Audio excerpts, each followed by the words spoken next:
Hello again and welcome to another Mordian Glory video. But is it even a Mordian Glory video? Or is it in fact a Mordi-Bro video? Hey!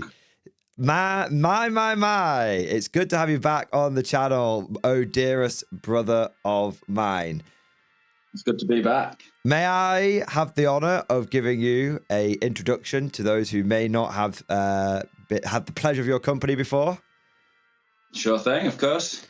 This is Lord Baron Johnny, breaker of chains, crusher of little brother's dreams, destroyer of his Imperial Guard army many times, wielder of the Chaos Warriors of fantasy, that the ones that look like American football players. Yeah, the really hunched over shoulder ones. Yeah, I still run those guys. So, hey, you can't improve on perfection. There you go. The sculpt, I will begrudgingly admit that the sort of multiple sculpts that have come out for Chaos Warriors since are, objectively better looking, but not as good. Not as good as American football, though. Clearly, no, due to the pose. So, to be more serious, for those that don't know, Johnny is my older brother. We have been playing tabletop games against each other for a very, very long time. And in fact, I remember very vividly the very first Warhammer model that you ever introduced me to was a tactical marine with a Dark Elder head stuck on top of it about 27 years ago. Yeah, it's more than 25. That's it's for sure. Got to be more than 25. And ever since, and you came down to the den. And you were like, we play this now. And I was like, okay. And that's and that's where it's been. And so we have been both close brothers, but also fierce combatants on the tabletop and adversaries for many, many years. And you've been away from tabletop wargaming for a short time, but you're back now. And it's awesome and it's exciting. And not only are you back, but I have managed to get my fishing rod out and go... And on the end, the bait, on the end of that line was this thing. This was the chub. This is the chub. I've been throwing chub out into the water. This was the chub. And so... by chub, you mean harassing me on WhatsApp Messenger? I didn't harass you. Just without fail, every week, another painted Konflikt model slid into your DMs. And I'm not sure the courts would agree with you if I harassed them. But yeah, we have managed to tempt you back into the world of wargaming with Konflikt 47, and we had a game, didn't we? We did, yes.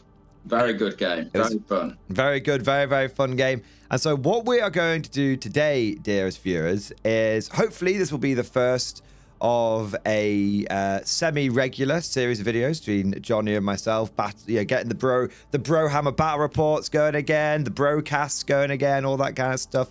And hopefully, what we're going to do today is we are going to chat about that game, but then also talk about not just the game itself, but also wherever the conversation takes us. We've been podcasting to nobody for decades, in that, we've spent multiple hours a week for as long as I can remember, chatting on the phone and just talking wargaming, and so it just seems like now you've got this podcast going, it's just obvious that we would talk together as we normally do, but it makes sense to do it on the podcast, right? So many traditions have been born out of our wargaming years. The going to the tournament, and then I would as we were driving away from the tournament, you would have got in your car, I would have got in my car, on the phone, breaking down the games, breaking it all down.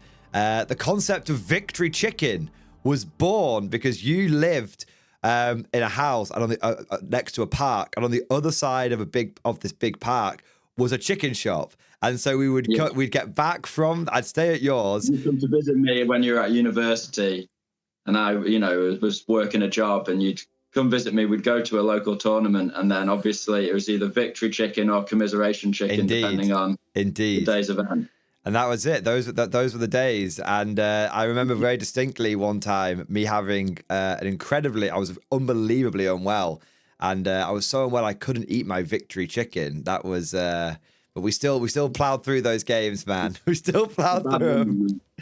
Yeah, but so many traditions. It's been many good things. So I think this is gonna be a good series, man. I think people are gonna get a kick out of it, and even if they don't, we're gonna get a kick out of it. So maybe we'll just be waffling on, and no one will enjoy it, but we'll have a good time just chatting about it. I mean, that's exactly. Just doing what we do, bro. Just doing what we do. Exactly. So first things first. Let's just start with the big question: Konflikt 47, yay or nay? Thumbs up, thumbs down. Did you enjoy it?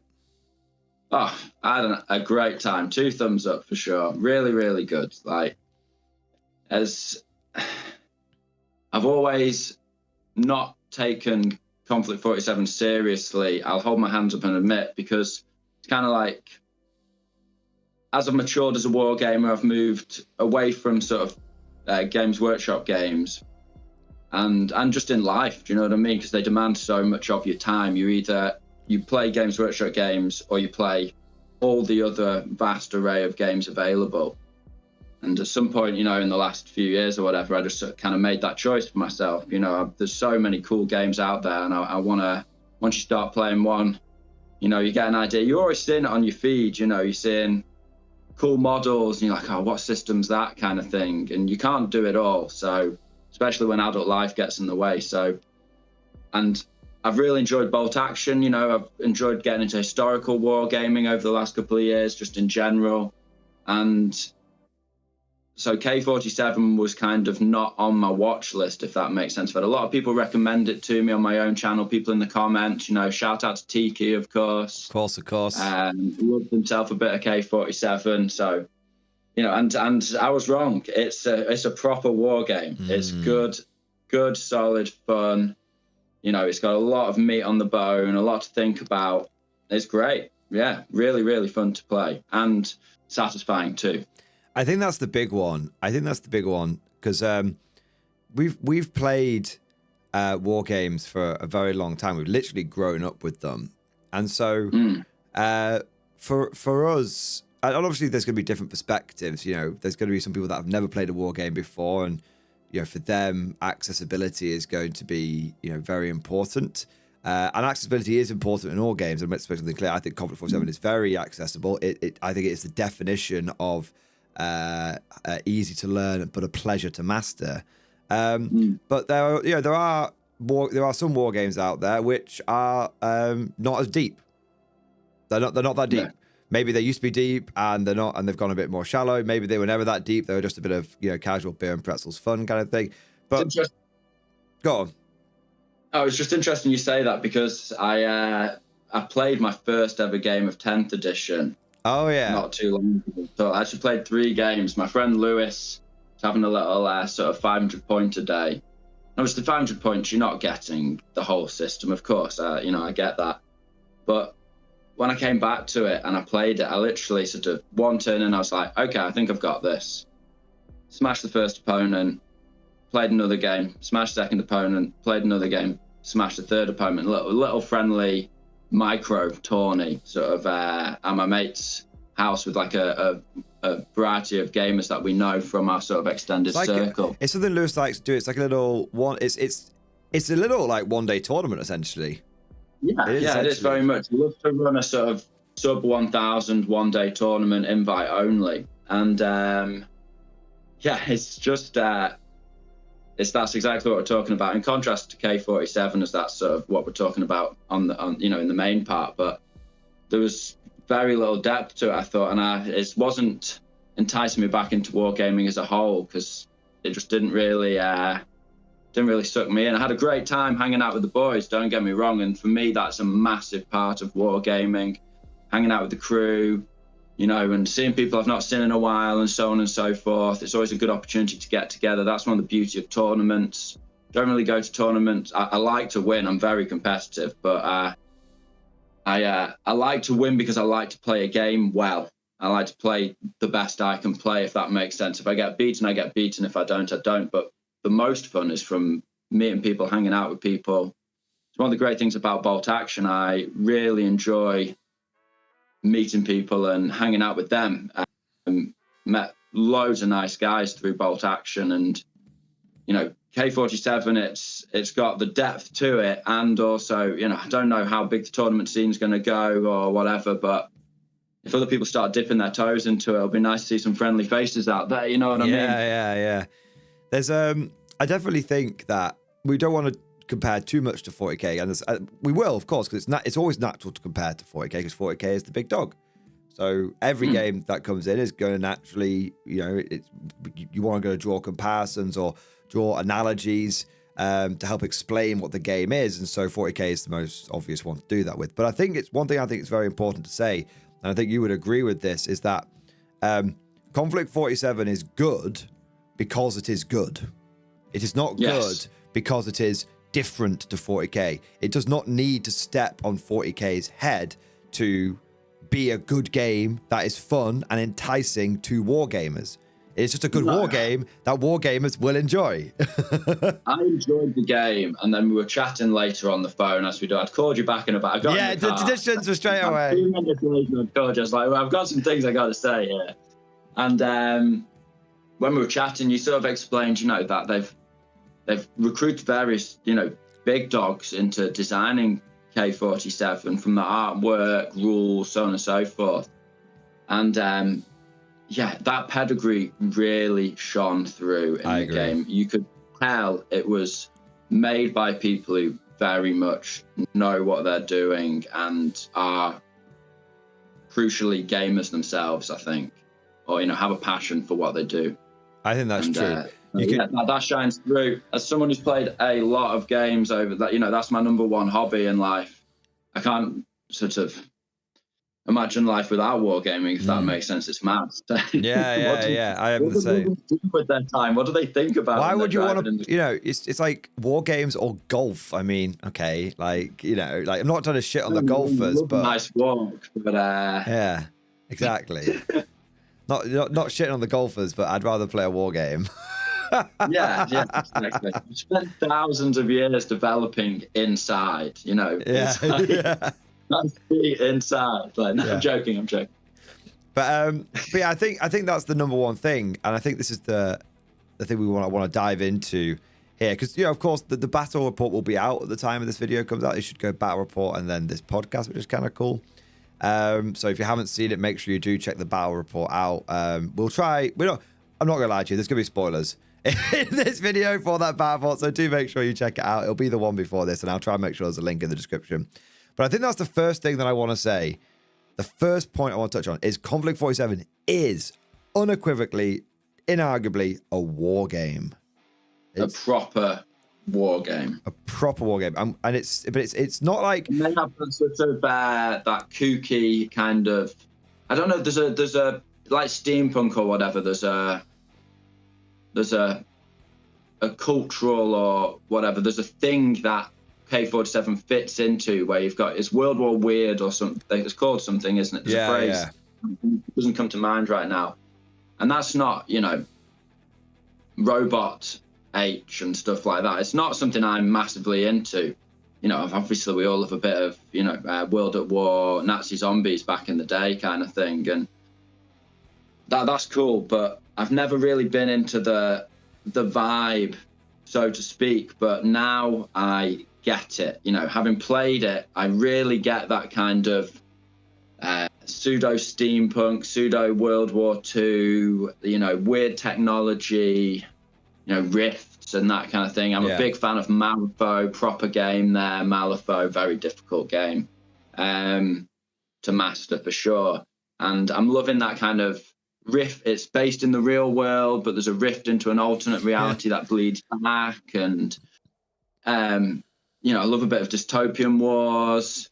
That again, you know, World War One, but then they discover alien technology in the Arctic or Antarctic or whatever. Yeah. And so I guess there is a scene, there is that kind of vibe. And because I'm a lover of Bolt Action, I never really gave it the time of day. Like, never really, in terms of like actually looking into it or diving into it. But now that I've played a game, I'm I'm absolutely buzzing for the next one. I cannot wait to play it again.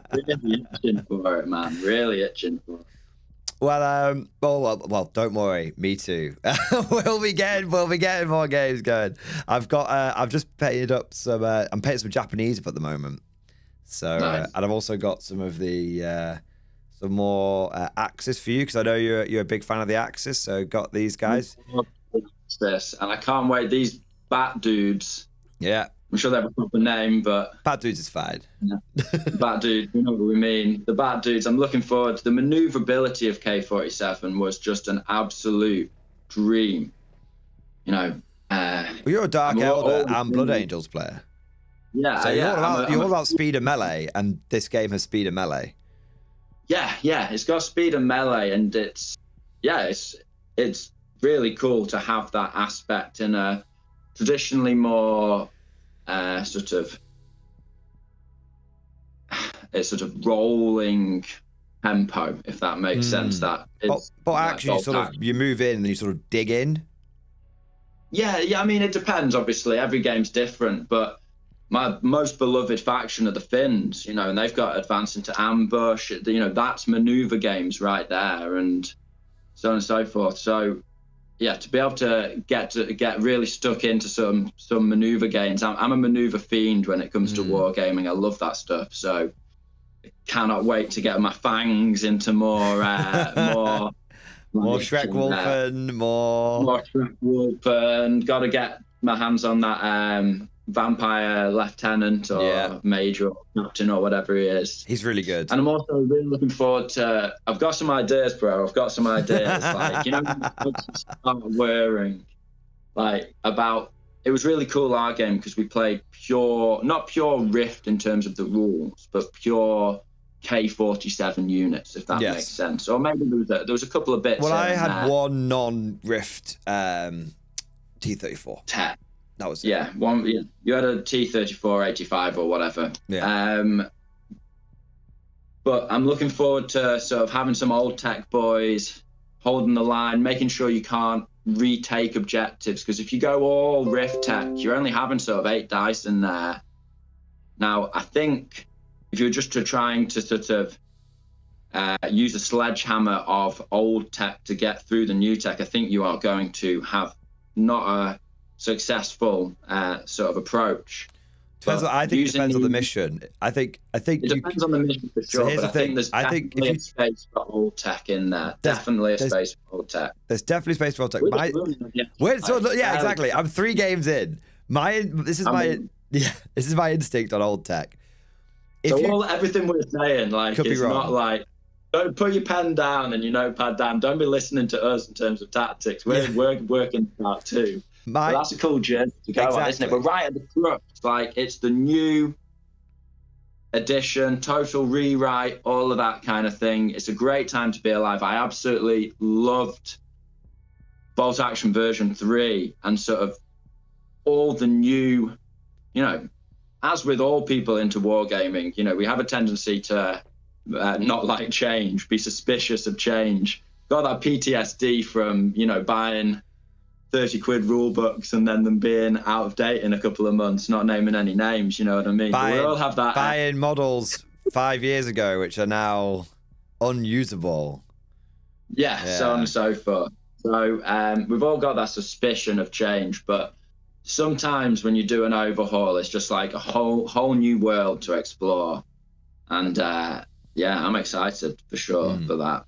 I think with the old tech versus Rift tech thing, what I would say is, I think when you look at a full Rift army, it's like 8 dice at 1,500 points. If you go over to old tech, even if you're taking quite meaty squads, you're not putting like light mortars and stuff in there, you're probably looking at 18 dice. Probably. Yeah, I think. And I think will happen is in objective. In objective if you games, went all old tech versus all new tech. Yeah. I think if you went on a more objective based game, I think the Bolt Action army or sort of old tech army would have a great advantage because it'd just be like, I've just got so many units that I can always be thrown onto objectives. I can take 2-to-1 unit casualties to still come out on top and everything. But if you play a kill point mission, you're just going to get farmed. You're just gonna get farmed. For sure. What was I going to say? One of the things I'm excited about in terms of old tech versus new tech is like all those like I have a stack of anti-tank rifles for like I have so many bolt action army, and I've got a stack of weapons like knee mortars and stuff, which I never use. You have way more than you could possibly ever use in a bolt action army. But now, I can snip those off the old sprues, get them out of the bits box, and start strapping those high pen weapons on because they're worth the points when everyone's rocking the power armor. That's for sure. Yeah, it's flipping tough when you're like, I'm used to spraying LMGs and watching them drop. Like, do you know what I mean? But flipping he's got PTSD. Like spraying off rounds and just bouncing.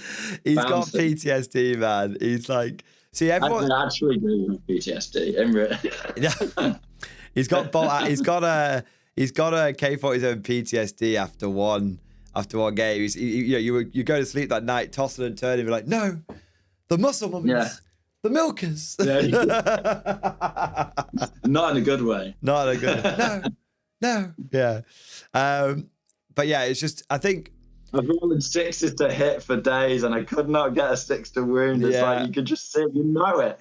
Everyone's had that feeling where they got like they just know they've got that stack of dice in their hand. They know what they need to roll, and you're like, this just isn't going to happen. This isn't going to happen, yeah. But I think that's what's really cool about our game is although the Axis won it, I think looking back on it now, well, that's okay. I said this is the post game analysis, so it's fine. I think there were 2 moments in that game when the Soviets could have won it, and I think that's the first moment. I thought you were winning the whole way through. Yeah, I was just wriggling. You're wriggling. But I think that was the way. Wriggling my way to victory. I think the way I should have won it is I should have just gone after the command squad, and that would have been it. And then if I should have sent my bears rather than send my bears round the right. I should have sent them around the left because. Round the right meant they spent the whole game out of the game, when if they'd gone around the right, it would have meant either you had to go around, if they go around the left, it meant to avoid me, you'd have to go around the right, and then you're on the wrong side of the objectives, or you have to come round to me and everything. So that was just, that's just lessons learned. I'd never used Soviets before, and obviously when you're filming, you know this as well as anyone, when you're filming, you sort of, you don't have the eye necessarily on every right tactical decision because you're concentrating on filming. It's a big. I know certainly that when you're filming, it puts you at a disadvantage. That's for sure. I sort of approached it. People who've watched the battle report will know I pulled like all my dice in the first turn. We're playing first wave, and I basically just deployed before you. Yeah. And it was really painful. I was like, right, I'm leaving. That's enough wargaming for me. But I put my fast stuff on the left, with the idea of sort of then repositioning center right, and sort of taking the center right, maybe grabbing the left objective first, but then giving you something you have to take back, but it not necessarily being the objective I would finish the game with. And the mobility, like the blooming Walker units, oh my gosh. Some call them fidget spinners. They're called something spinners, that's for sure. Vocal spinners. They're a dream, man. Who doesn't love a Walker? I am big into Walkers. I spent years building a Dreadnought-only army. That's true. In and out, like whether you could have allies, now you can't have allies. Now you've got Forge World units in 40k, now you haven't. All of this over various editions. Knights came out, got myself Knights, got myself Chaos Knights. Love me a Walker, love flipping battle tech, man. Yeah, love me some battle tech. So I love Walkers, and being able to there's just a whole wave of Walker tech in K47. I am going to be running. Believe you it. You may as well start prepping for it because you're going to be facing a lot of Walkers, and they are fast. They're mobile. They hit in close combat. They bring the firepower of vehicles. Exactly. Do you know what I mean? They're just really cool to have in the game. It kind of brings you everything you want. I had such a good time. It's got so much in it that is like what you want in any war game, like firing a railgun. I know I'm trying to concentrate here. Stop distracting me with beautiful walkers. But like the moment where we shot the Panther railgun and it went through the Cossack, yeah. Knocked out the unit behind as well. I was like, oh my gosh, where has this been all my life? You know, having walkers just like running, skittering around and stuff. Yeah. It was great. It was really cool. Really, I got really into the game. It wasn't just moving tokens around a board based on a set of rules. I was like into the game of K47. I was into the world of K47. Would you say you were immersed? I was, yes, that's, I guess, a simple way of putting it. I was immersed, for sure. A term we often use in wargaming. Is it immersive?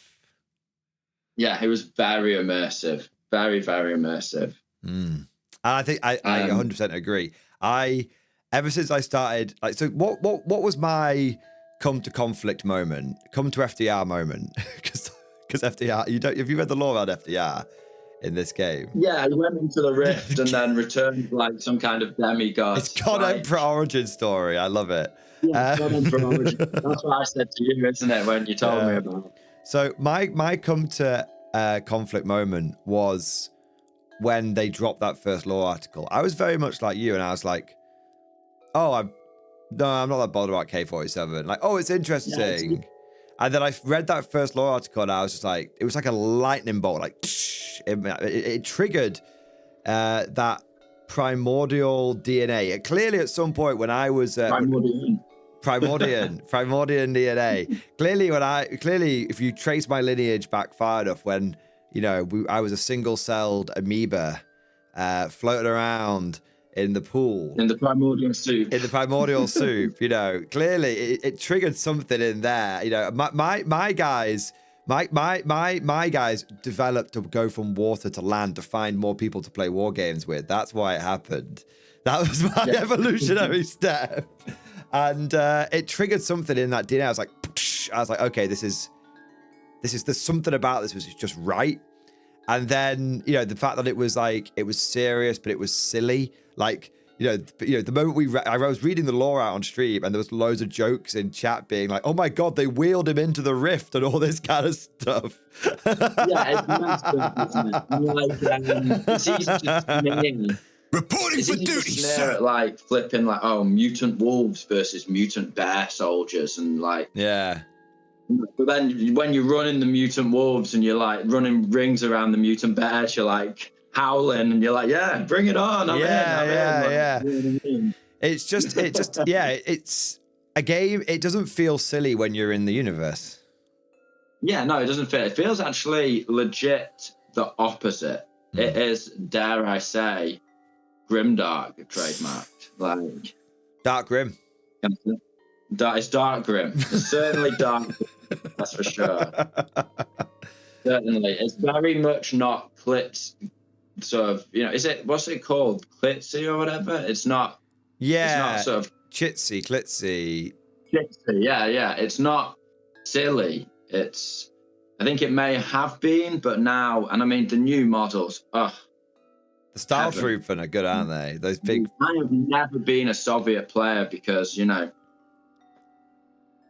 just not my vibe. You've always been the Horde player. I've always been the Elite faction player, whether it be Goblins versus Chaos Warriors, whether it be flipping Empire of Man versus Warriors of Chaos. Whatever.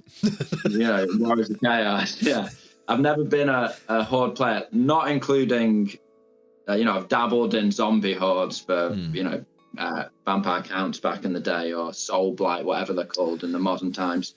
But yeah, so I've never been, I've never even bothered, skip past the Soviet stuff.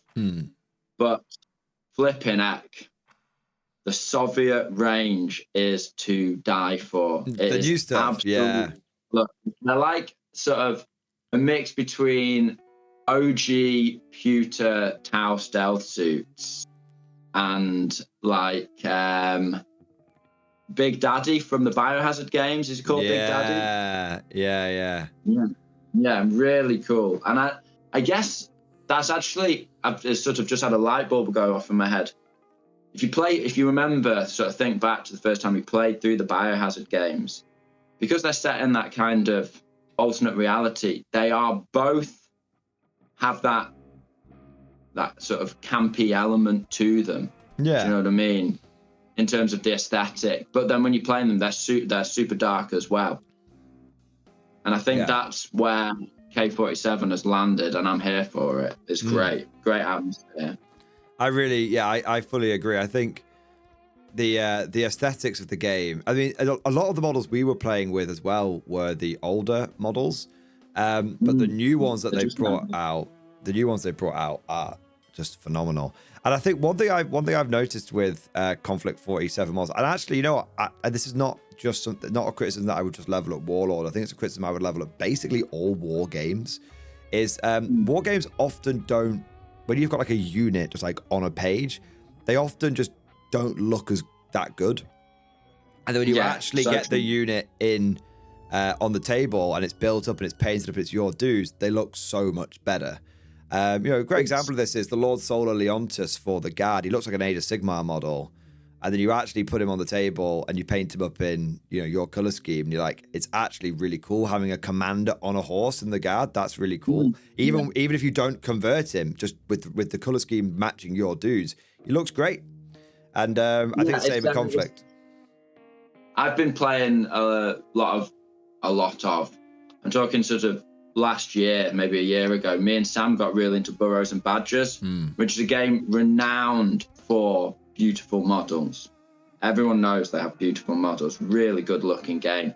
And when you're browsing through the website, me and Sam have this thing where we're like, oh, I'm not that keen on that otter or whatever. But we always just, you kind of said, I'll always text him back, or he'll always text me back, like, I'll just go for it. It'll look 10 times better as soon as it's done. And it always does, So it's not something I don't want to get glared at by the Warlord photographer next time we're down at HQ, but it's not just that. They've done a lot better. Yeah. New book, lush, man. The actual pictures, in contrast to the point we've just made. The new, having had the K47 book in my hand, it's a good looking book. Yeah. Really good pictures, really nice layout. I think, when you get the models, there's a lot in the K47 book, there's lots of pictures of models like in action, like in battle, and that makes a big difference. I think it's when you just got them on like a white background, they just don't look as good. Yeah, or just like there next to some rules to kind of point at new people in the right direction. Yeah. This is a PM. Yeah. This is a dude that's doesn't necessarily show off to the best of it. I think if I was to do unit photography, every unit, there would be an action. Dynamic. Yeah, it'd be an action. Yeah. It'd be an action shot first and foremost, and then I'd have the non-action shots afterwards. But the first one should be unit in action, and then after that, you can see them on the white screen and turn them around and everything, all that kind of stuff. Sure. But going back to the game, I think because we've been sort of we're going wherever it goes. But this is the way where we know each other so well that because we've known each other for as long as you've been alive. Like, this is kind of how our conversation flows a little bit. Apologies to the people at home if it's a little erratic all over the place, but we're kind of just flowing because we're used to catching ideas off each other and stuff. Can we riff chat? Can we? May we? So going back to the game, I think what was really interesting in the game for me was there was a couple of moments that you don't quite appreciate on paper, but they sort of came to the fore in the game. So the first one is Shrek-Wolfen versus Ursus. I felt like when you look at Ursus versus Shrek-Wolfen on paper, the Ursus looks so much better, but the speed of the Shrek-Wolfen more than makes up for the lack of one attack. Oh, 100%. Oh my gosh. The speed pays dividends in space. For sure. Like, it became very obvious that the Shrek-Wolfen were, in terms of versatility, in terms of board control, in terms of being able to smash other units, absolutely had everything they needed. They were the superior unit. You know, nothing's going to beat the Ursus in one-on-one, but if you're playing the game right, they're not going to get the chance, or That's they're what I going to was be going to say. That's going to say the Schreckwolfen. They do, if as the Axis player, it's your job to use your Schreckwolfen to bully everything and not let the Ursus get to you.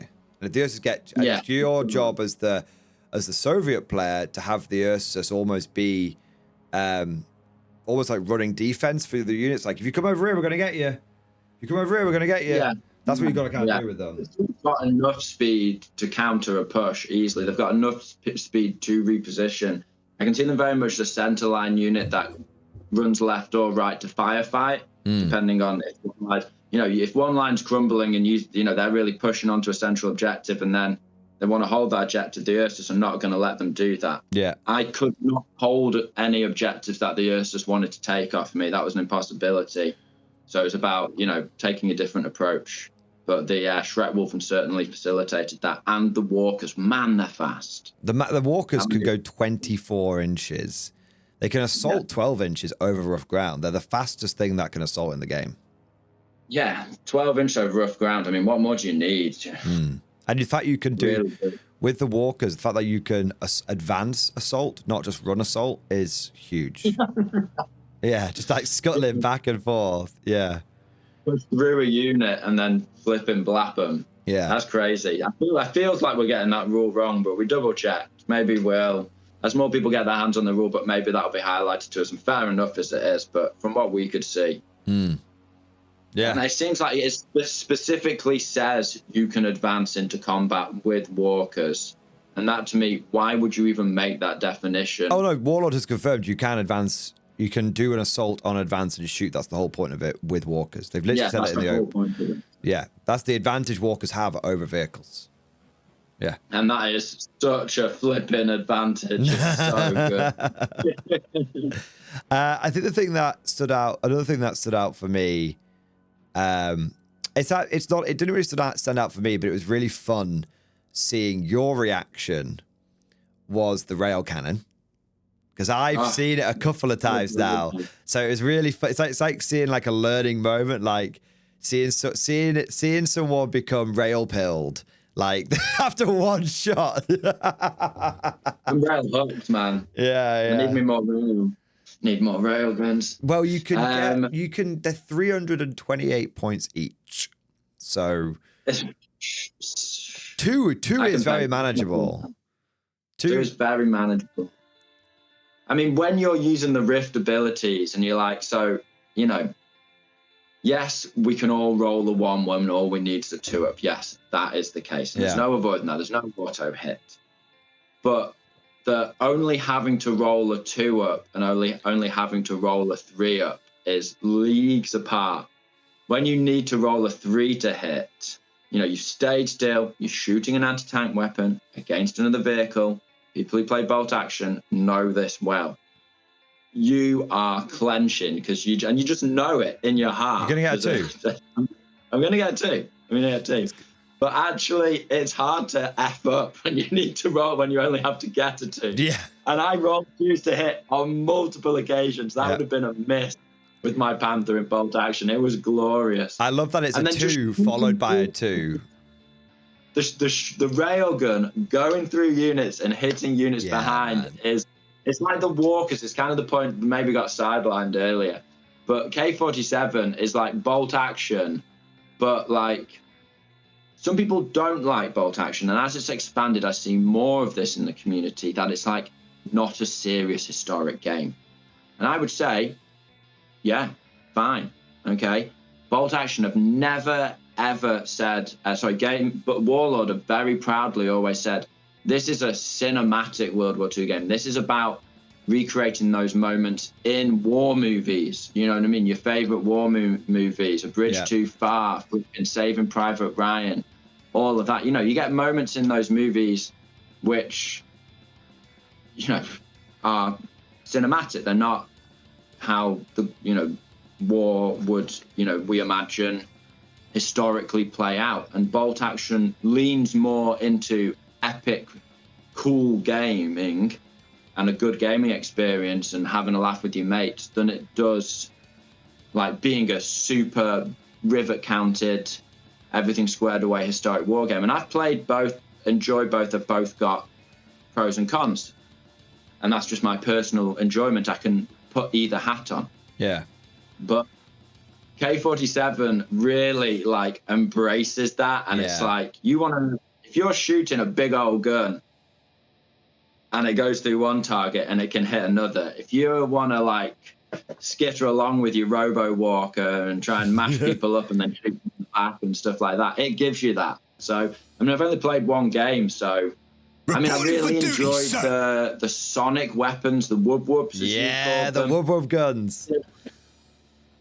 Using the sonic blast and then the rules mechanic, it was absolutely ruthless, tied in. I love a game where the rules do justice to the lore of the game. Does that make sense? Yeah. It's one of the things that I think, you know, when you watch, what was the flipping Space Marine, like the fan-made Space Marine, Astartes. like Astartes, like that made Space Marines feel like Space Marines. When you read, you know, lore, everyone loves a bit of 40k lore. Flipping heck, can't criticize 40k lore. Absolute, like it's got depth, got you know, endless enjoyment, and but sometimes there's a disconnect because the game has to be fair and balanced and that kind of thing. And I think it's really nice when you're playing a game system and how you imagine the units should work and your imagination is played out on the battlefield. Yeah. It's a true pleasure. You're like, get in, my son. Yeah. Yeah, I agree. And I think when I was getting whooped, I was like, okay, that's cool. This is cool. Yeah, and I was gonna say when I was getting railed, but that sounds wrong. But but I think it comes down to the simple fact of, and we said this in the game, whenever we've played like games in the past, we've used, you know, whenever I've like fired like a King Tiger, a unit, and it's just like it's gone through, it's done massive damage, it's gone out. You always say like that shot's gone through the front and out the back, and the tanks turret tossing and all this kind of stuff. And then actually now in K47, something that you have, something that has only been within the realms of your imagination before is now actually on the tabletop. And I think that is so good. And it's not broken in any way, shape, or form. Rewarding and satisfying. Yeah, exactly. Like it's not only imagery, it's actually in the game. That's the biggie. Exactly. It's cool. I mean, I know we're sort of the plan going into this first episode when we were chatting was, you know, to try and do like a post-game analysis. But I think with us being... This is all part of it. This is our post-game analysis because we are not K47 strategic or tactical experts. This is our analysis of like the vibe of the game, having played it, if that makes sense, because we're analyzing how we felt and how we enjoyed the game. And I think that's you know, people want to know like, okay, if I'm going to spend my hard-earned cash on this, am I going to have a good time? Yeah. First and foremost. And you know, for me, you know, unless you like more of the rivet counting element of historic war games, well then K47, you know, it's not going to be for you necessarily, but maybe it might just tickle your fancy. Who knows? I think if you want to have a good time, you're not going to be disappointed. I think that this game can be genuinely enjoyed by the vast majority of wargamers. You're going to have people on two ends. You're going to have extremes on both ends of the spectrum. You're going to have people who I think there's a war game called like Campaign for North Africa, which it's known that just to set the game up takes like 8 hours. Like you spend the first day it's the water one where you have to manage your water, and it's very and the Italians struggle because they have noodles in their rations. Yeah, exactly. Yeah, exactly. All this kind of stuff. So it's a really so when there's going to be games which are they're going to be war gamers which are like it's all about the realism. You know, war gamers who they don't even use points cost. They go, well, these were the forces down to the individual man that took part in this battle, and so we are recreating this. They're almost like war game reenactors. And then, you know, we're using an extreme example. Point systems, like fine. Do you know what I mean? Like, yeah, 100%. So, and we're using an extreme example. You get the point. There's good people that are like, we want the hyper realism, and this game is this game. You know, that probably they might not enjoy it as much as others. And then you're gonna have people on. Reporting Sorry, for duty, I've been sir. playing, and Tim knows this because I have ranted at him. Oh God, yeah! Please don't take the whole video up talking about this. No, I won't. I will. I promise. 10 seconds.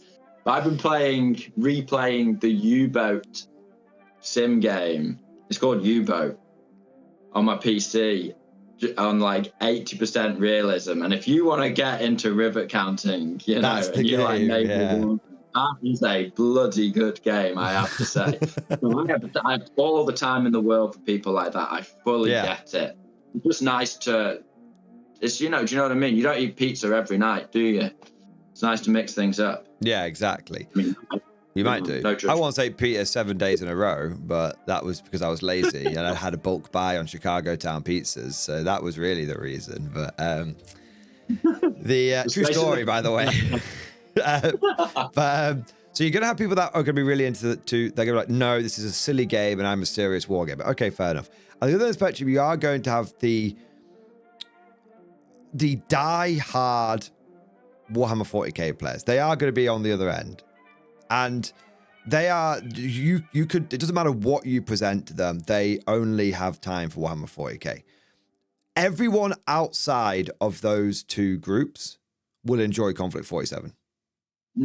If sure. 40k player, older player, bot action player, battletech player, Malifaux player, dystopian wars player, just are you someone that likes war games? This is a good war game. Do you like rolling dice? Do you like what? And it is a serious war game. Like, let's not beat around the bush.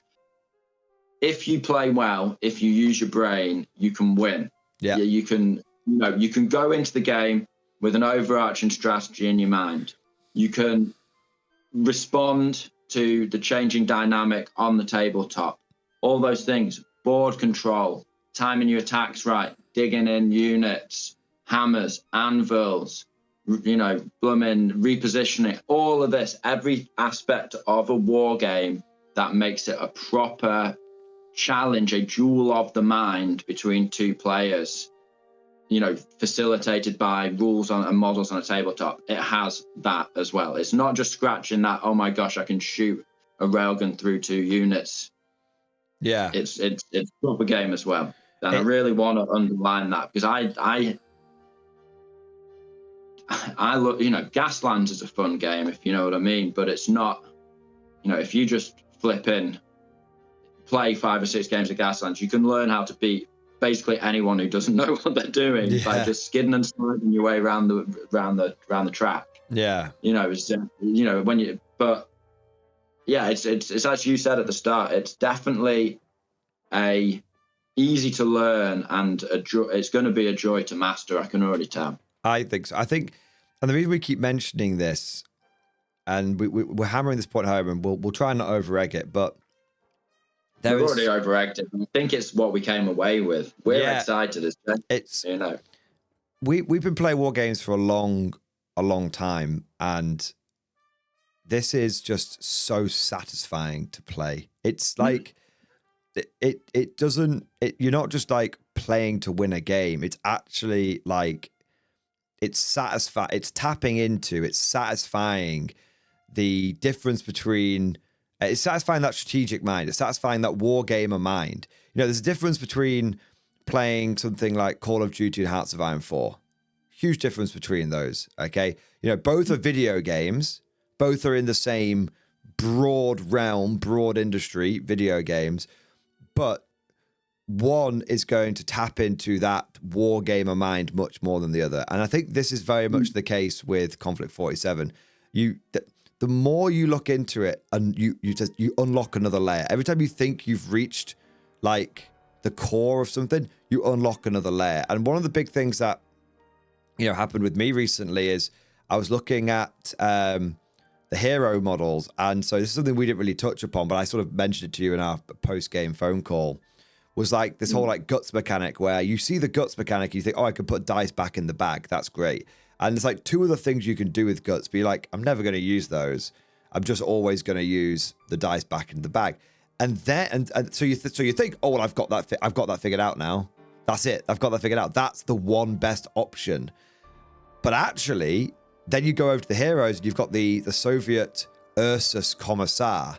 So he's a commissar that's like, he's actually like retained his mind, and he's got 2 of like the most intelligent. He's that loyal to the party. Yeah, he's just that loyal to the party. And so he has 3 points of guts. And you think, oh, well, so he's like a good force multiplier. No, he does not give a solitary shit about being a force multiplier, because one of the other ways that you can make guts, you can use guts, is you can improve one of your dice rolls or make someone else's dice roll against him -1. So he's a melee character with his 2 melee bears. He goes running into combat, starts battering people. You're like, okay, well, I need a 6 to wound him. You roll, this is you fighting him. You roll a 6, and he goes, doesn't wound. Yeah, let's make it a 6. Roll it again, get another 6. No. He just goes, that 6 is now 5. Doesn't wound. Oh, wow. Yeah. I don't know if I like that. No, I don't know if I like that. Because he only... But guts don't come back. Guts don't come back. That's the thing. Oh, that's interesting. Guts don't come back. Once they're gone, they're gone. And I think there's like 2 or 3 of them. That's it. And so if you roll like 3 6s against him, he's like, that's it. In one go, he just burns all of his guts. He's goners, and then he can't use it for anything else. Other way that he could do it is he can use it to improve his own dice roll. So maybe maybe you've got something particularly vicious. You're wounding him on 5s and 6s. Well, you don't want to be using guts there, because if someone rolls a 6 and you have to spend 2 guts points to make that a 4, that's a lot just to discount 1 wound, right? So instead what you do is he's got hard to kill, so he's got that 5 up, like feel no pain style save. So instead what he does is he rolls his saves. He goes, so I've got 2 5s there, and one of those is a 4. I use a guts point to make it a 5. I pass all my saves. And once he's done that, that's gone. So he's really, really hard. He's dead hard. It's a malleable kind of semi-CP mechanic, but very much not ruining the game. Yeah, and it's only on him. It's only on him. I mean, it might ruin the game, because I might be really peed with you when you do it for the first time. It's not ruining the game as a whole. Like, yeah, but here's the thing: like he's tough, but he's not unkillable. Like at the end of the day, at most there's 3 models in the unit, him and 2 bears, and that costs 250 something points. So he's expensive as all hell. You could for the same price, you could get literally like 6 regular Ursus troops. So he's not Sherman is flapping. Yeah, exactly. So he's tough, but he's not unkillable. But he's worth his points. And it's this is something that I think is really cool about K47 is the characters are not mandatory, but you can bring them and not feel like you're tying one hand behind your back. Or likewise, not like taking some flipping mega character that is totally going to dominate. You can only do so much. We can do some cool stuff for them, but they're not going to mega dominate. Speaking of domination, 1 minute. Speaking of domination, what about them muscle mummies? Oh my gosh, we have to call them dust of the Soviet Union. We have to. I mean, you can call them muscle mummies all you like, but big I'm call muscle them mummy milkers. Mordi-Bro does not. The Mordian's opinions are do not necessarily. All opinions expressed in this video. Yeah. But yeah, they are talking about interesting moments. It's so cool when it clicks into place, when you have that light bulb moment. Yeah. You know what I mean? And there was just a moment where I had veteran, Axis veterans dug in to hard terrain in the middle of the board, perfectly placed between 2 objectives. A perfect bot action maneuver. Creme de la, just shake my hand because it's over for you, baby.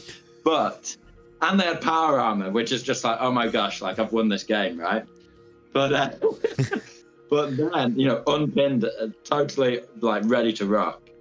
And then you just literally, you're just like, wait a minute, I move 8. Yeah. And so you're like, wait a minute, if I sit 14 inches away, 13 to 14 inches away on this activation, you cannot advance forward 6 inches, strafe me up with the old STGs at point blank range. Yeah. So you were immune to being point blanked from me, but because you moved 8 inches, and that setup, not only did it click, you pointed at me, you're like, oh my gosh, I've just realized this thing. And I was like, it wasn't oh a my plan. gosh, it wasn't a plan. It was just a thing. Yeah, it kind of just, you realized it in the moment. And then, you know, there was nothing I could do about it. That was an absolutely valid tactic. Next, you know, I had my options to make my decision. I can't remember exactly play by play how that went in terms of dice pulls after that going into the next turn. But then very much so, you moved 8 inches into point blank of me. I couldn't move into point blank of you. You got the jump on me point blank and just wham bam, veterans in power armor. You, dug out of hard cover. Yeah, thank you, ma'am. So those daughters of the Soviet Union, they're good. They're really good. They're good.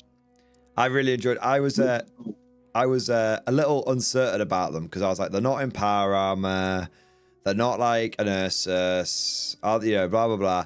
But then actually, and the fact, what I think makes them so good is, you look at their ability, and you're like, oh, it's like, oh, they're just like hyping people up to get rid of other people's pins. I don't give a fuck about getting rid of other people's pins. I give a fuck about getting rid of their pins because they were like, oh, they've got 2 pins on them.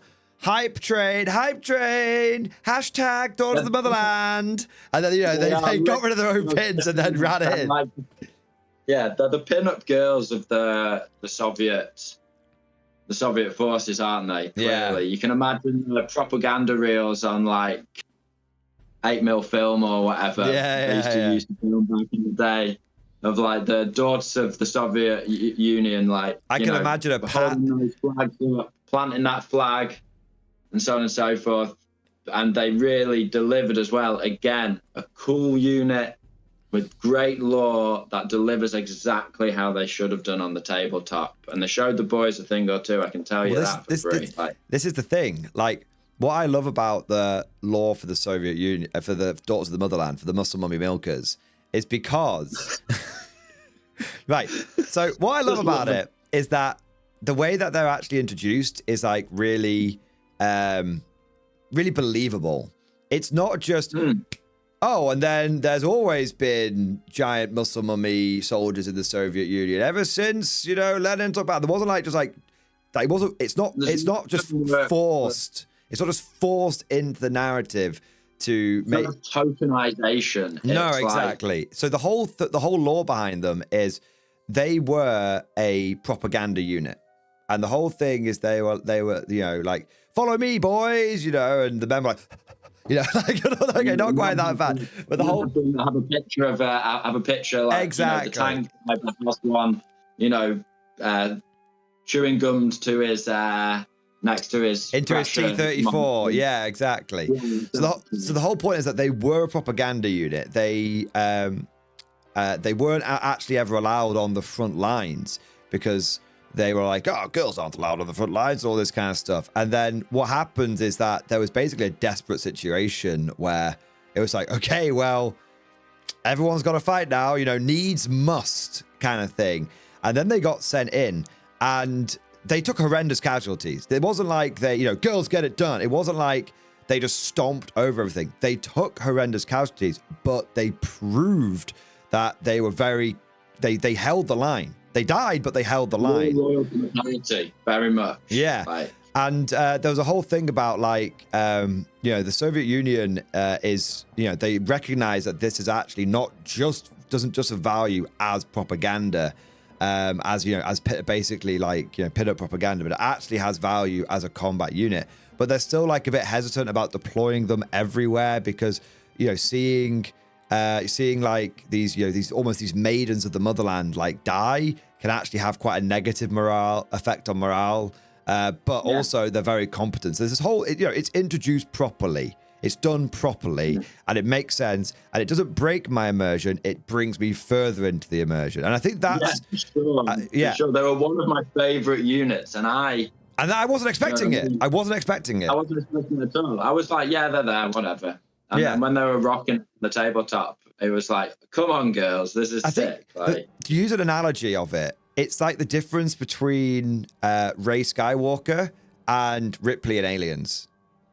Yeah, That's the difference. They're the Ripleys from Aliens. That's how you like them because they're fucking good, not because they're telling you they're good, because they're showing you they're good. You know, that's what it is. Yeah, and so I think that was what really, for me, it really clicked in my head, and I was like, I'm full team Muscle Mummy now. I'm full team Daughters of the Motherland. Like, these guys are great, and they were fun to use on the battlefield. And that, yeah, they were great.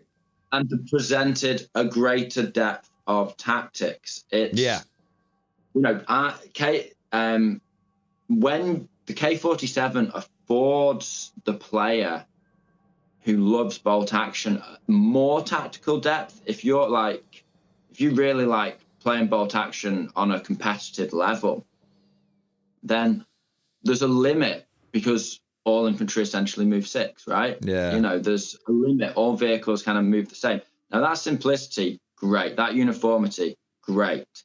But it adds an extra depth, an extra layer of things you have to consider in terms of what your opponent's options are and what your options are, and how you're going to counter such things, or how you're going to run such things to their maximum ability.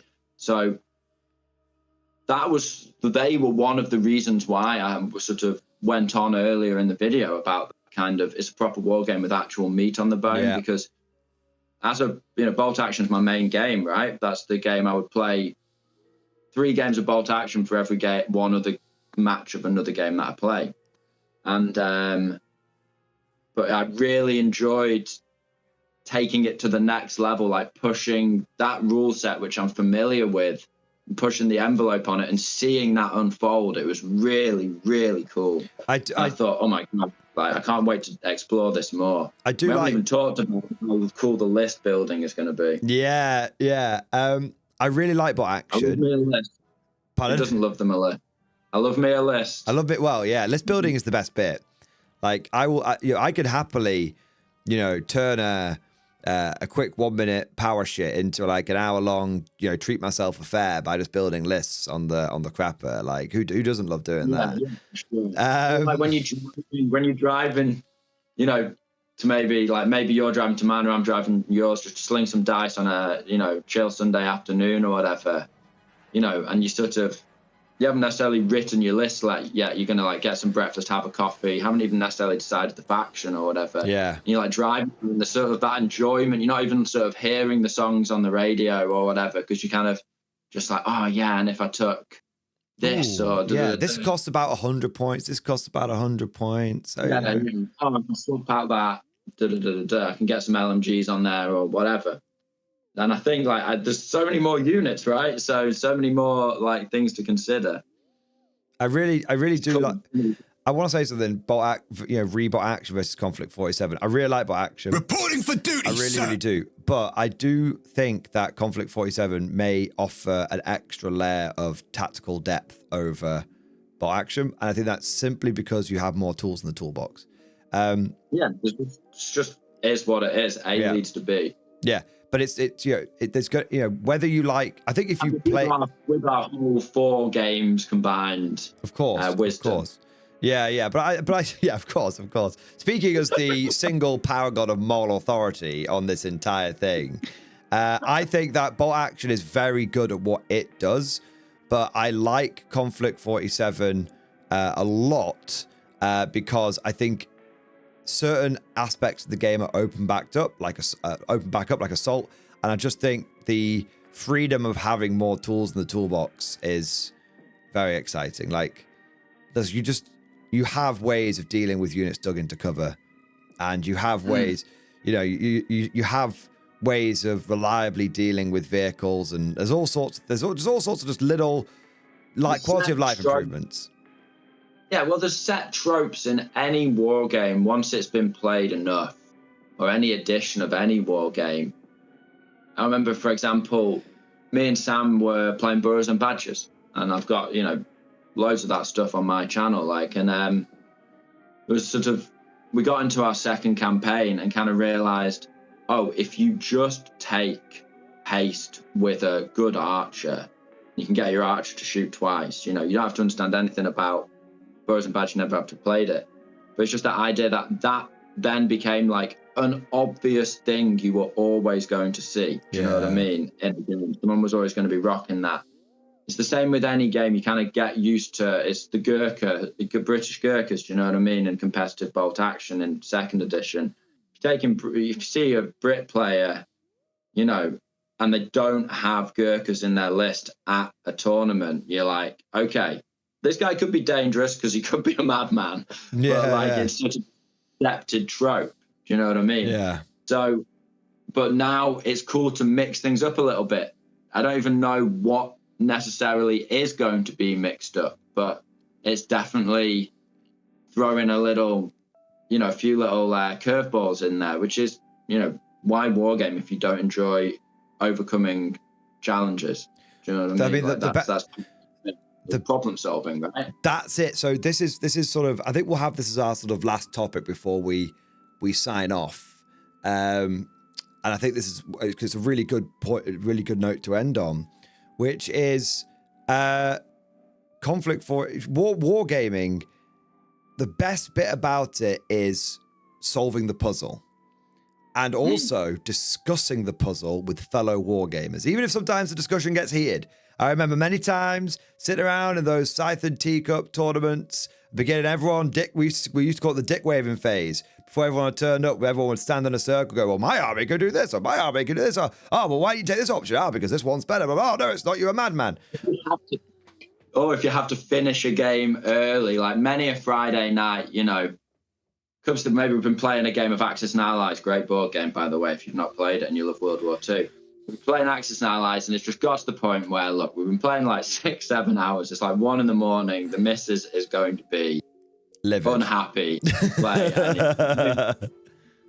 Mrs. Scholar's an absolute gem, so she's pretty chill when it comes to the wargaming life. She knew what she married into, like.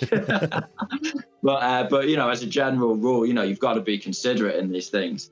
And then you'll be like, oh, well, we'd win because we just have to do this. And you're like, no, lad, no, you wouldn't. No, lad. We play with a lot. Well, I say lad, we play with a lot of scouts. So it's like, no, la.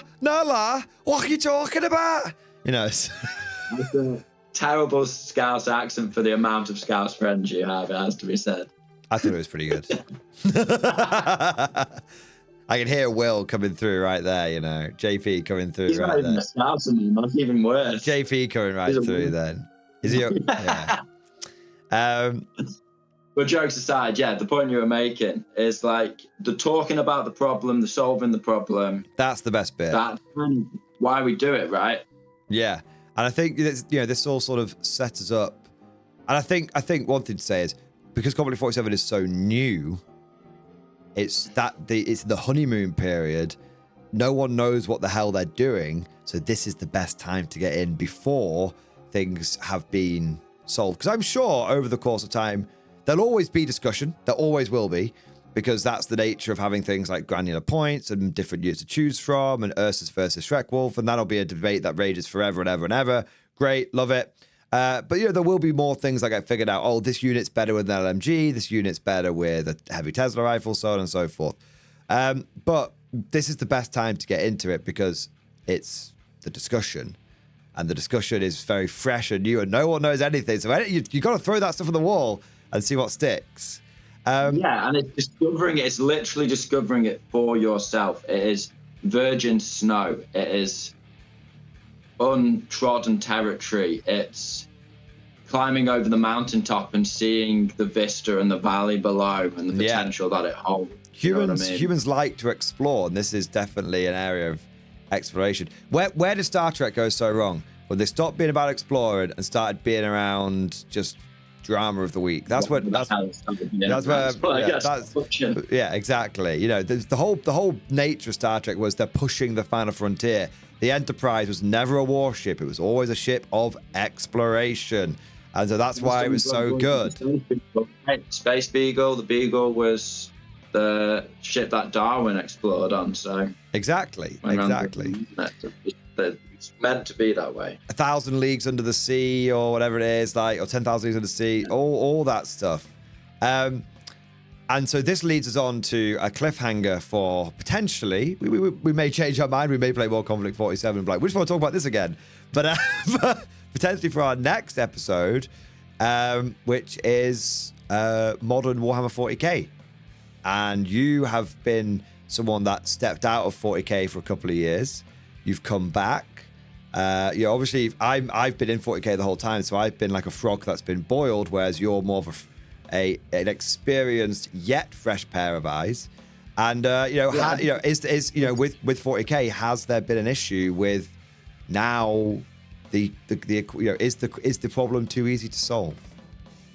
I think it was pretty easy to solve the last time I had a couple of matches. But I'm not trying to be like, oh, I've got such a big brain maneuvers. It's just can't fit through this door. Yeah. No, it just genuinely, I played 3 500-point games. I have no idea what I'm talking about when it comes to 10th edition. Yeah. The reason why I love 40k, not bitterness or in any way to contextualize things, was simply kind of, I touched on it earlier, is the idea that it demands, with the pace of updates, with the fact that it's such a vast war game, for some people it's all they'll ever need, but it very much demands all of your attention. Like, you have to live the 40k life. Yeah. You can't play 40k and also be good at and enjoy and thoroughly understand and really get your teeth into other games. So I just made my choice. If it was 40k or everything else, I went everything else. No bad beef. I've loved and had a great time with 40k. It got me into wargaming. Absolutely no issue there. But again, that's maybe, as you said, you're the frog board. I'm like this naive guy. I have no issue with 40k, and if we play it, I'll be like, now I know what I love. This is ridiculous. Yeah, I'm just there like this desiccated frog. That's basically what's happened. I'm just like, I've forgotten. I've had enough time to forget. Yeah. It's like, remember who you are. Anyway. I really enjoyed it. But my distinct impression was it was a beer and pretzels game. Yeah. But maybe that was the concept of playing. You read into it, you can take away. I've contextualized it, so the viewer at home can take away what they will from that. Exactly. And like I said, maybe something we talk about in the future, or maybe we'll talk about more Konflikt 7, but it's definitely a talking point that I think a lot of people would be curious to hear our perspectives on it. But we've been waffling for over an hour. I do try and keep these about an hour long, dearest brother of mine. It's going to be our conversations are always going to end on a cliffhanger then, because an hour is a quick chat. It's a quickie. Yeah, exactly. But I feel like we're football, we barely started. I know. It's definitely we'll have a 3-hour long session. It'll be fine. No, we've got to keep them short. An hour is not short. The comments down below are just going to be like, this conversation was such a fever dream of nothingness. That's our style, baby. That's our style. But I think the main takeaway is Konflikt good. Definitely going to play more. And I need to load you up with a few sprues and stuff. And because you're going, because as with every war game, someone will let you play with their models first, and you never need to buy anything, Johnny. But I know you're going to. Yeah, you don't have the same connection until you've built and painted them yourself. Because it's like that. It's what we're talking about list building and the ideas, the idealized use of the unit. You kind of I remember back in the day. Do you remember when I built and we used to hang out and see each other 3 or 4 times a week when we were both sort of young, just had our start of our careers, all the free time, plenty of free money, no mortgage and stuff like that. Do you remember when I built an entire knight army and kept it a secret from you? Oh yeah. And then was yeah, come round for a game, man. And then just pulled this knight out of the box. You're oh, got yourself a knight as an ally, have you? And I was like, not an ally. And pulled out 4 knights, and you're like, what, man? Oh man. I tried to block that memory out. Yeah, I was cackling to myself, when these guys come on the tabletop, you're painting away and just looking forward to unveiling I tried to block that memory out. I was still frustratingly, you actually won that game. The good guy came out on top. Yeah. The funny thing is whenever you pull out a secret army, it's secret, and you tend to lose with it because it's secret because you've not played with it. So you don't know what you're doing. So I did the same thing to you. I did the same thing to you when I pulled out a Gene Cult army, and then you bombed me in 2 turns, and I left in a massive strop. Actually, deep strokes and Death Company behind you, 3d6 into your ass, and you're just like, what? But my precious blips. My blips. Like, yeah, I don't care what's coming up, but yeah, there's heretics over there. Horus. On the blip. Horus. Good time, man. Great time. And you tried it. You actually had a non-starter secret reveal army with me. Because I remember going into the Games Workshop and Kieran was like, oh, have you played against your brother's Sisters of Battle yet? And I was like, Sisters of what now? And you've been like, Sisters of Battle army secretly in revenge. And we never actually played them because they didn't gel with you, did they? I played one. I'm so glad I sold them. I'm so glad. I've never ever said this about a Warhammer army before, because I built 100 Sisters of Battle. Like, this is when they weren't really expensive. This is when you could actually get them fairly reasonable and everything. Fresh plastic, new release, wasn't it? New release, 8th edition as well. So it was like GW hadn't gone full Turbo Corp yet. And this is when they'd had to, like, you know, lower things because of the shit show that was 7th edition that nearly bankrupted them. You know, 7th edition plus AOS Lords, GW. It's lucky it's still here today. But yeah, I could have bought them out for a fucking song and a prayer. For a bacon butty, probably. But bacon butty and hand shandy behind the sheds, you know, behind. Ham shandy and a bunch of grapes. Yeah. But yeah, I bought this army. I played this like pure infantry sisters army, and then it just like I just didn't like it. It just didn't gel with me. And I was like, I'll just sell it. And I sold it. And then where sisters are now, they're so elite. They're basically like Marines these days. Like, I'm so the opposite of everything you stand for in a war game. The opposite of everything I stand for in a war game, exactly. So I'm so glad that I got rid of them, because I wouldn't have enjoyed them. Up against someone who runs a horde. This is why people might be like building secret armies against each other. I would like so rage quit over that. But what you got to understand is, like, if I tell Tim that I'm starting to collect knights, he understands the mechanics of my mind because we have come up in wargaming together. And likewise, if he tells me he's collecting sisters, I'm like, right, well, he's going to have this, this, and this. He's going to try this. So it's like, I thought of collecting a new army, Johnny. Does it have 100 battle line infantry? No. Exactly. Oh, Tim, I've started collecting a new melee army. A new space marine army. Did you go for the melee units, Johnny? What? I don't know what oh, is it? Yeah, is it fast and melee? Oh, what a surprise! Oh.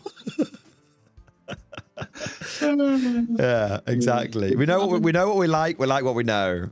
Yeah, it's funny when I collected Black Templars and you were like, "You're getting into an elite army." And I was like, "No." Black Templars get neophytes. I was like, I see. It all makes sense. It all. In fact, I could take 20-man squads. Is it 20-man squads? Yeah. And 20 of them are scouts. I was like, try something new, but. No, I don't think I will. Yeah. So you're the we have two very different play styles. You are the home of the elite and speed, and I am the home of just horde. Whatever, I don't care. Fast horde, slow horde. I don't give a fuck. If I can take 100 plus of it, I will. Yeah. Oh, what, you know, it's, I wonder why the Soviets are my favorite faction in bolt action. Yeah. Yes, I think I will take double rifle platoon for 300 points each. No, nothing is above inexperienced. You know. Yeah, it's like when you get to a tournament, like if you get to a tournament and someone like reveals their elite army with like a shit-eating grin, and they're like, "You'll never stand up to this." You're like, in your mind, you're like, "I've only been doing this since I was 8." Yeah. Literally, since I put together my first common goblin and saw it get eviscerated by a chosen warrior of chaos. Like need more goblins. The response wasn't, maybe I should take something other than goblins. The response was, I didn't have enough goblins. And you've not changed since that day. If it's like, you know, it's like that old Team Fortress 2 meme where it's like, in any situation, use gun. If that doesn't work, use more gun. It's like, in any situation you didn't have enough bodies. It's not the solution, is it? You just need more bodies. Yeah, that's it. So simple. There you go. Overthinking it, bro. It's not that deep. It's not that deep. Yeah, there you go. And then you're the exact opposite. I should have learned by now. But yeah, I definitely think the win-loss ratio. When you saw those Ursus go to the centre, and you were trying to hold two objectives, one on your back line and one on a flank, and the Ursus were within range of both. You should have known what was coming. And then you did. You were like, oh, wait a minute. I can see where they're going. And I was like, I was hoping you would have noticed that. Only like countless thousand games we've been doing. You know, at this point, it's willful ignorance. I just choose not to learn from it. Yeah, exactly. But on that note, it's going to be great, man. I'm looking forward to some. I'm looking forward to some more games. I've got some planned for some themed armies as well. I want to do like a full style troop and army, and I want to do like a full like. I want to do like some big like full Japanese like power armor armies and stuff. So I think it's going to be cool. Yeah. I want a Halloween themed game. That's what I want. Halloween's coming. We're playing Konflikt 47. It seems like that's just gotta gel together. We did a Halloween game last year with Sam. Yeah. Where he had like GIs and I had like. Technically, I have played Konflikt 47 once before in that we played just pure bolt action, but I used the zombies rules from K47 and I just took zombies. Just infinite zombies. Yeah. And that was really, really fun. So like we should definitely try that, man. It'll be great. That particular matchup would probably be over in about 2 turns with the new totem core rules. Oh, we've got like 20 GIs against like 100 totem core. Okay. Well, you didn't lose any and I died. Well, there's definitely something to be we can definitely do something, couldn't we? We'll probably just do like a more themed game where it's like you've just brought more totem core. But like it's a normal game, but there's just maybe we have a game where it's like both sides only bring like spooky horrors. That's kind of a way you could do it. So like Knack Jake, just let a decent chunk off or whatever. We'll figure it out. We'll figure it out. Yeah, 100%. But Johnny, thank you so much for your time today, man. I know you've been busy at work today, so I know thank you for giving up your evening to help with this, man. And it has been a pleasure. It's been like we're back, baby.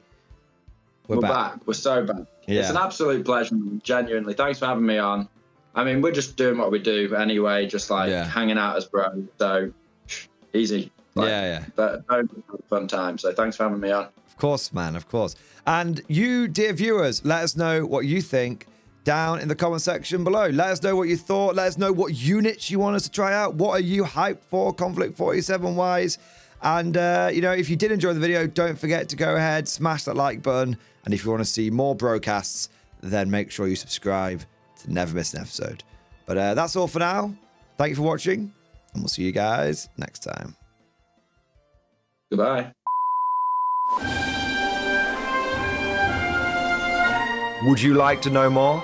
If so, then please consider becoming a channel member or patron.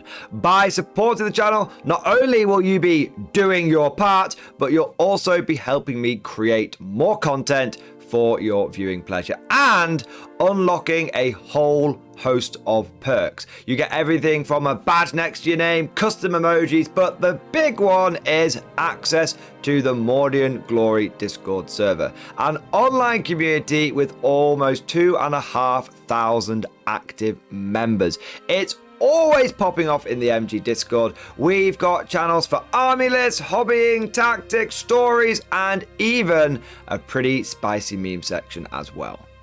For all you greenhorns that wanted to see the Mordian glory hole, today is your lucky day.